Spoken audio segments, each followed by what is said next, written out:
living in Philadelphia means I have mice in my home. It comes with the deed. And on the lease, it's my wife and I and 17 mice. You're going to roll your eyes at this, but my wife and I were animal lovers, so we don't have the traps that kill the mice.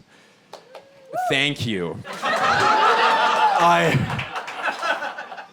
But we have the traps that trap the mice, and then you drive them 7.5 miles away because apparently someone drove them 7 and they came back.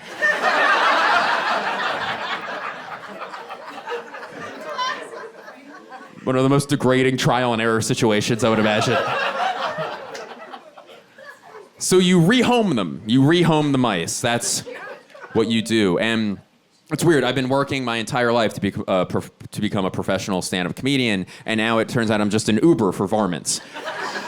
That's what I put on my taxes. Uber for varmints. I have 20,000 dependents spread throughout the city. They say it's the humane thing to do, though, not to kill them. What they don't tell you is how weird you look when you drive into a random neighborhood, get out of your car, and then just release mice into it.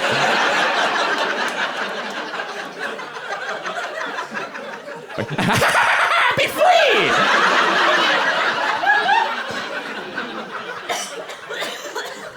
I did the other day while a school was getting out, and this little girl turns to her dad, and she goes, "Oh my God, Daddy, is that a wizard?" Because no, he's more of a male witch if you get to know him, actually. That's more of his vibe.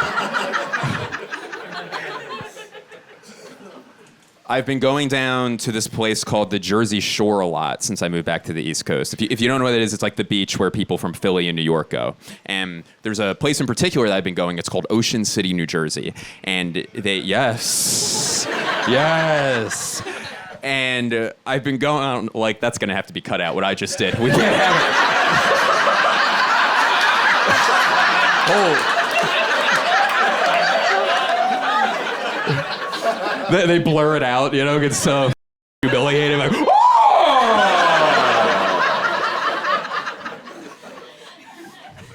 My apologies to the editor of this special. I apologize. So I've been going down to Ocean City, New Jersey a lot, and they had this issue where this is a real thing. Seagulls were dive bombing people on the boardwalk, and they were knocking food out of their hands and knocking hats off ladies' heads. So the local government in Ocean City, New Jersey, their solution to this, after much deliberation, was to hire a birds of prey company to release hawks into the air to go to war with the seabirds? What the f***? That was your solution? And one of my favorite things to witness in life is this thing that I call the I f***ed up at work walk, where you messed up at your job and you have to tell your boss, and you're not going to get fired, but he's going to be a real piece of about it. So you're kind of just trudging, you know, you're bummed out. And I saw a guy doing that on the boardwalk, and I will paint a colorful description as to what this man looked like. In his one hand, he had a little hood. How little? You might be wondering? A hood so little it would fit perfectly on a hawk's head.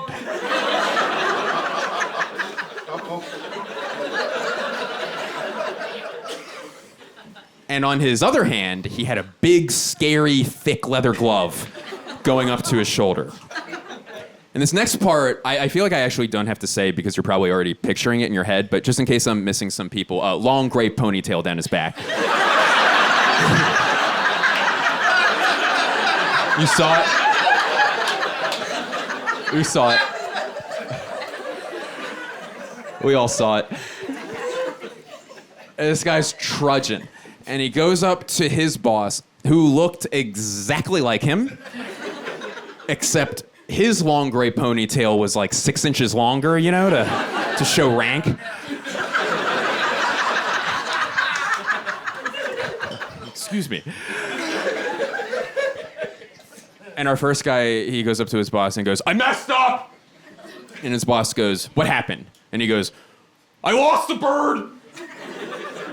And his boss goes, how do you lose a bird? And I go, may I interject?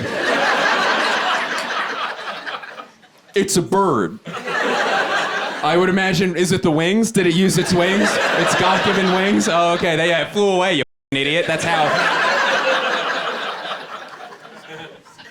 I'm not a business expert by any stretch of the imagination, but I would imagine part of the risk assessment when you open up a hawk company.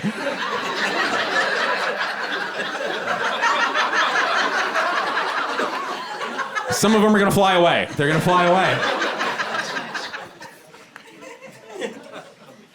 Hey, you lose a bird. Oh my God, it hit me over the head with a fish, stole my iPhone, hailed an Uber, and drove away.